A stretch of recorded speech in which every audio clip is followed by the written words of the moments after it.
Yes, ma'am. Yes. Similarly, Schrodinger was giving the model of an atom. According to him, the electrons behave as wave around the nucleus.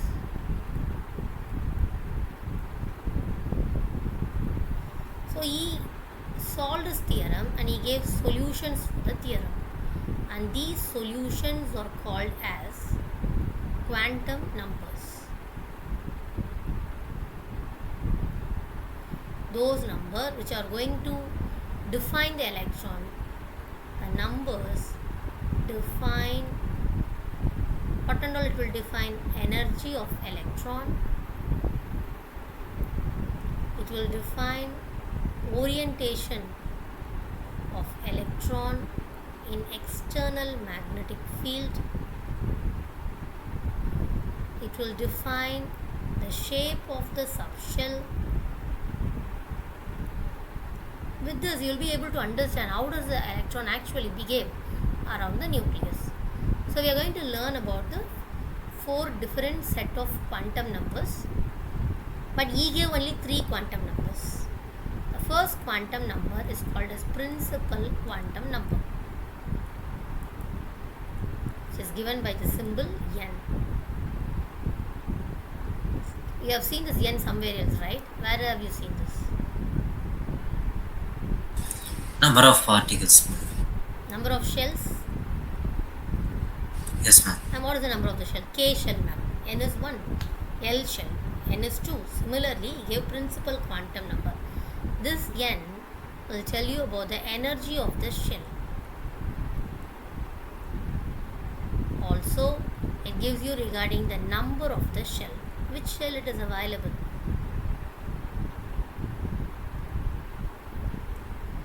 The n, as it was given as Bohr was telling, na, n can't be 0, n can't be negative, n can't be fractional. Same thing he also says. N can't be 0, can't be negative, can't be fractional as well. That means n should be natural whole number only. It could be only a natural whole number, nothing else it could be. Fine?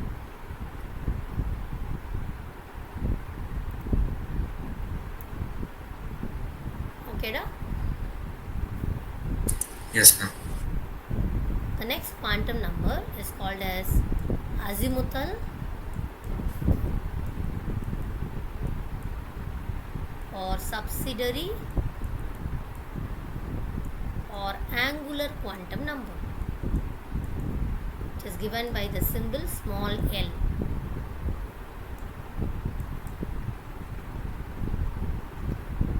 As principal quantum number was helping us to understand about the energy of the shell or number of the shell, this helped us to understand the shape of the subshell. What do I mean by the shape of the subshell?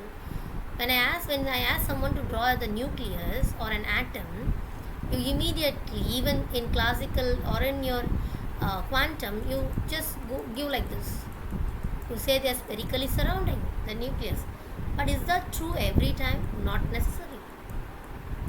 Electron can move around the nucleus in different shapes as well. That is what is given by the L. So this L can take the values from 0 to n minus 1. These are the values the L can take. Depending upon the value, you can understand how the electrons are moving around the nucleus. Let us consider the n is becoming 1. What should be a L value? 0. 0. 0 to 1 minus 1, because my n value is 1, which is nothing but equal to 0 itself. The number 0 tells me that, look at this, another name for this quantum number, angular quantum number. There is no specific angle to find electron density. In other words, it tells us that the electron is symmetrically, spherically available around the nucleus, and he gives a symbol for the subshell as S subshell.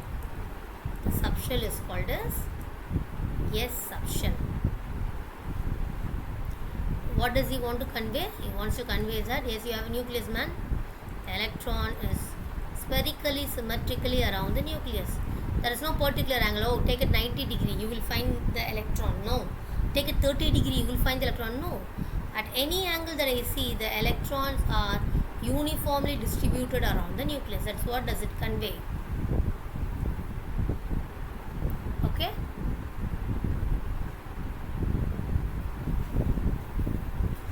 Is it clear? Yes, ma'am. Yes, ma'am. So we are doing with our principal azimuthal quantum number and the principal quantum number. So in this session, what and all we have done is we have completed the Rutherford modeling of an atom. We have understood the different fundamental particles that are available with us. We did the other formulae that was related with Rutherford modeling of an atom. We learned the E by M ratio orders between the fundamental particles. We went on the quantum modeling of an atom, where we learned about the quantum model. In next class, we will be seeing the three-dimensional outlook of this electron movement around the nucleus. We did Schrodinger model of an atom. So in that we did the first quantum number called as principal quantum number, given by the symbol small n, which gives you regarding the energy of the shell and the number of the shell. We got to know the n is following what Bohr also gave us. The next quantum number was azimuthal quantum number, also known as subsidiary or angular quantum number, which tells you about the shape of the subshell. In other words, you can understand the shape of this electronic movement around the nucleus. It takes the value from 0 to n minus 1, where it starts from the first subshell, S subshell. We understand around the nucleus the electron is present throughout, spherically symmetrical around. Okay.